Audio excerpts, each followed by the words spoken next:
Market లో invest చేసి మీ డబ్బులు డబుల్ చేసుకోవాలనుకుంటున్నారా? సుందరరామిరెడ్డి గారి లైవ్ సెమినార్ కి అటెండ్ అవ్వండి.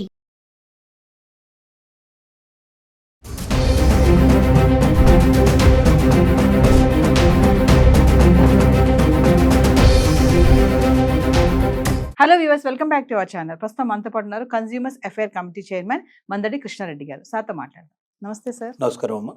బంగారం ధరలు చూసుకుంటే అలా పైకి వెళ్ళిపోతున్నాయి, అంటే 1,00,000 దాటేస్తాయేమో అనిపిస్తుంది. అంటే ఒకరోజు తగ్గుతుంది, ఒకరోజు పెరుగుతుంది.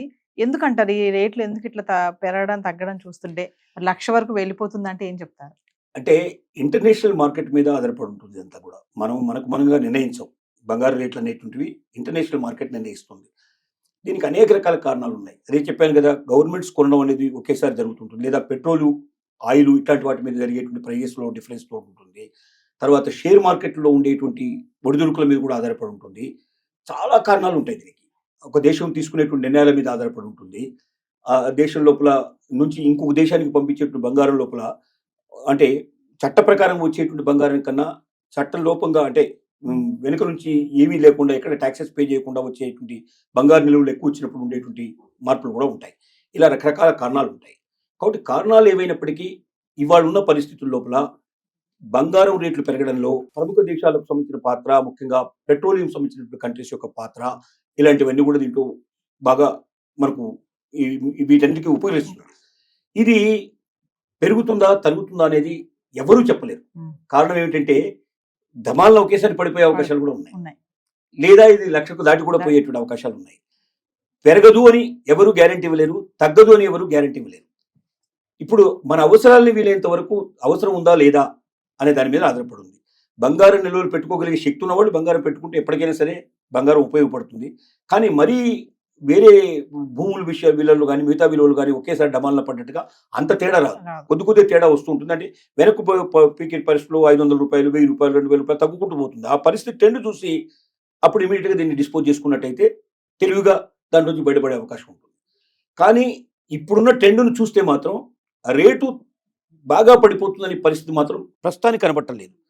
ఒకవేళ మళ్ళీ పరిస్థితులు మారితే మనం చెప్పలేం, కానీ ఇప్పుడున్న పరిస్థితుల్లో కొంచెం పెరిగే అవకాశాలు కనపడుతున్నాయి తప్ప తగ్గే అవకాశాలు కనపడలేదు. కాబట్టి అవకాశం ఉన్న వాళ్ళు కొనిపెట్టుకోవడంలో తప్పు లేదు. కానీ అవకాశం లేని వాళ్ళు కూడా అప్పు చేసైనా సరే మనం బంగారం కొనుక్కుందామంటే ఆ వడ్డీ కాస్త పెరిగిపోయి చివరికి ఆ బంగారం అమ్మాల్సి వస్తుంది. ఈ ఉన్న ఇల్లు కానీ లేకపోతే ఇంకా ఉన్నవి ఏమన్నా కూడా అమ్ముకోవాల్సిన పరిస్థితులు ఏర్పడతాయి. అలాంటి వాటికి వెళ్ళకూడదు. అవకాశం ఉన్నవాళ్ళు మాత్రం దాన్ని ఉపయోగించుకుంటే దానివల్ల డెఫినెట్గా వెళ్తుంది. కానీ భర్తల్ని పోరి ఇంట్లో భార్యలు ఖచ్చితంగా నాకు ఇంత బంగారం కావాలి, ఎంత బంగారం కావాలి అడిగితే చివరికి ఏం చేస్తాడు? ఒకటి లంచాలకు అలవాటు పడిపోయి దేశాన్ని మొత్తం దోపిడీ చేసే ప్రయత్నం చేస్తాడు, లేకపోతే రెండోది ఏంటంటే అప్పుల పాలైనా చివరికి అప్పులు కట్టలేక ఆత్మహత్యలు చేసుకోవాల్సిన పరిస్థితులు కూడా ఏర్పడతాయి. కాబట్టి కుటుంబాన్ని నాశనం చేసుకోవద్దు. ఈ బంగారం కోసం చెప్పి మనం కుటుంబ పరిస్థితులు విచ్ఛిన్నం చేసుకోవద్దు. చాలా చోట్ల జరుగుతున్నాయి. చాలా మీకు విడాకుల కేసుల లోపల చాలా చోట్ల మేము చూస్తున్నప్పుడు మాకు కనబడేది ఏంటంటే దాదాపుగా ఎక్స్ట్రీమ్గా ఒక మార్జిన్గా తీసుకుంటే ఒక 20% ఆఫ్ ది కేసెస్ లోపల బంగారం చాలా ఎక్కువగా వైటల్ రోల్ ప్లే చేస్తుంది. అంటే బంగారం కోసం బాగా భర్తని హింసించడం, బాగా మరి ఒత్తిడి చేయడం, ఇతరులతో కంపేర్ చేసి వాళ్ళకి అంటున్నాయి, వీళ్ళకి మనకు తెలిసిన వాళ్ళకి ఎంత ఉన్నాయి, వాళ్ళకు ఉన్నాయని చెప్పి మన ఉదాహరణకు చెప్పేసి వాళ్ళని టెంప్ట్ చేయడానికి ప్రయత్నం చేయడం. నువ్వు తేకపోతే నేను నీతో మాట్లాడను, లేదా నేను ఆత్మహత్య చేసుకుంటాను, లేకపోతే నేను సంసారాన్ని విడిపోయి నేను విడాకులు కూడా ఇచ్చేస్తాననే తాకి కూడా బెదిరించినటువంటి స్త్రీలు ఉన్నారు. వీటి బాధ భరించలేక చాలా మంది ఏమవుతున్నారంటే అంత ముందు కన్నా ఇప్పుడు ఇంకా ఎక్కువ అనైతికమైన పనులు చేయటం, చట్ట విరుద్ధమైన పనులు చేయటం, ఇల్లీగల్ యాక్టివిటీస్లో పాల్గొనడం. ఎందుకంటే ఏదో రకంగా సంపాదించాలి. రెండోది ఏంటంటే అప్పులు పాల్గొనడం. ఇవి రెండోది. ఇంకా ఇప్పుడు ఆన్లైన్లో వచ్చేటువంటి చాలా ఏదైతే వడ్డీకి మీకు అంటే డబ్బులు లోన్లు ఇచ్చేవని చెప్పి ఆన్లైన్ లోన్స్ ఏవైతే ఉన్నాయో అది విపరీతమైనటువంటి లోన్లు అన్నట్టు. లోన్ తీసుకున్న తర్వాత వాడు ఏం చేస్తాడంటే మన ఫోటోలు అన్ని మార్ఫింగ్ తీసేసి ఫోటోలు పెట్టడం, మిగతా వాళ్ళందరికీ పంపించడం, మనల్ని బజార్లో ఏమాత్రం కూడా విలువ లేకుండా చేసే ప్రయత్నం చేయడం. వీటి వల్ల ఆత్మహత్యలు చేసుకున్న వాళ్ళు కూడా చాలా మంది ఉన్నారు. అంటే ఆ డబ్బు దేనికి తీసుకున్నారంటే ఇంట్లో బాధపడించలేక బంగారం కోసం తీసుకున్నటువంటి నిలవలు కనబడుతున్నాయి. అంటే ఒక 20% ఆఫ్ ది కేసెస్, దాదాపు 15 to 20% కేసెస్ బంగారానికి సంబంధించిన కేసెస్ విడాకుల విషయంలో కానీ లేకపోతే ఆత్మహత్యల విషయంలో కానీ ఎక్కువగా పనిచేస్తున్నట్టు నేను చెప్పే స్థితి ఉంది. కాబట్టి స్త్రీలంతా మేల్కొనాలి. బంగారమే జీవితం కాదు, బంగారమే సంసారం కాదు, బంగారం లేనంత మాత్రంలో ప్రపంచంలో మనం బతకలేని కాదు. పోయేటప్పుడు ఆ బంగారం మన వెంట రాదు. అంటే బంగారం పైన పెట్టుబడి పెట్టాలంటే కొన్ని ప్లాట్ఫామ్స్ కూడా ఉన్నాయి కదండి, వాటి గురించి కొన్ని ఉన్నాయి, వడ్డీలకు వాటికి ఇచ్చేవి ఉన్నాయి. కానీ మరి తీసుకున్నప్పుడు దాన్ని చెల్లించగలిగే శక్తి చెల్లించాలి. మనకు ఉందా లేదని కూడా చెక్ చేసుకోవాలి కదా. Yes. మనకు వచ్చే ఇన్కమ్ ఎంత, ఈ ఇన్కమ్ లో మనం సేవింగ్ చేయగలిగేది ఎంత, మనం వడ్డీ కట్టగలిగేది ఎంత, అసలు కట్టగలిగేది ఎంత. ఇప్పుడు ఒక ఇల్లు కొనుక్కోవాలంటే ఎలాగైతే మనం ప్లానింగ్ చేస్తాం, ఒక బంగారాన్ని కూడా అలాగే ప్లానింగ్ చేసుకోవాలి.